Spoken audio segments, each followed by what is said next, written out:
Hello there, this is Noella Vijant.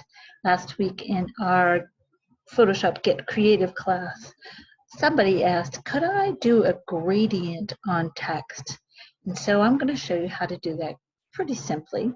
I have a basic file opened. I just wrote a big word on there, and I have two layers. I have a text layer and a background layer.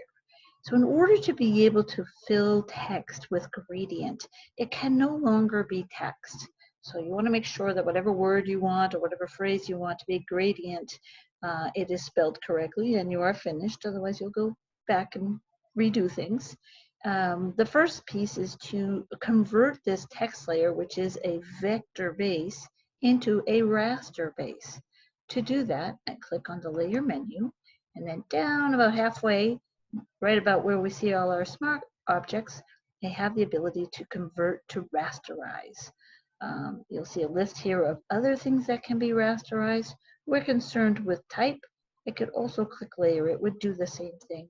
So I'll click type, and you'll see that now in the layers panel, my layer has a transparent background. This means that this is no longer a text layer. It also doesn't have that little T like it usually does. It has an icon, or it has a representation of what's on the layer. From that point, I need to make a selection of whatever's on the layer. The transparency allows me to use this fabulous shortcut where you hold down the Control key on a PC, the Command key on the Mac, and then with your mouse, you click over on the icon. So I'm kind of circling here so you can see I have a little hand that's got like a selection around on the top of it. If I move that over to the side, that little selection piece is evaporated. So you want to make sure that you're clicking right on the thumbnail with a control click or command click, and that creates a selection based upon whatever is on the layer. It could be a shape, it could be letters, it could be a paint stroke. From there, you pick up the gradient tool.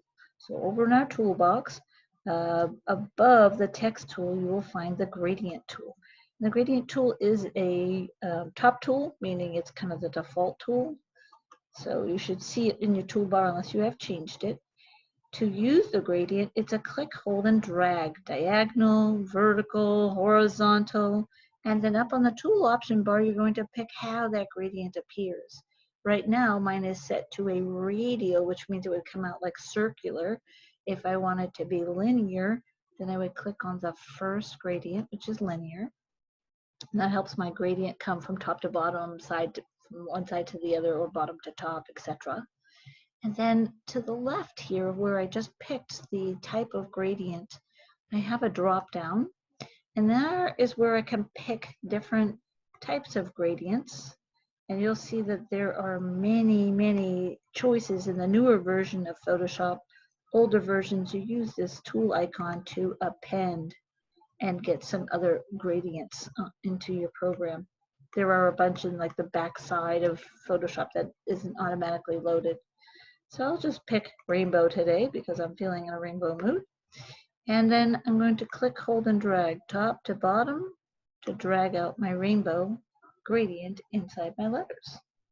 The last thing I need to do is just deselect, Command D, or click select, deselect, which is not apparent because it's already deselected. And there I go. I've got my gradient. Another thing you should just note that because this is on a layer, and we could do this with text tool, we could also use our filters or our, effects. So throw on a quick drop shadow, make it a little bit more interesting. Now my text is popping. I hope you enjoyed that tutorial, and I look forward to seeing you in Zoom.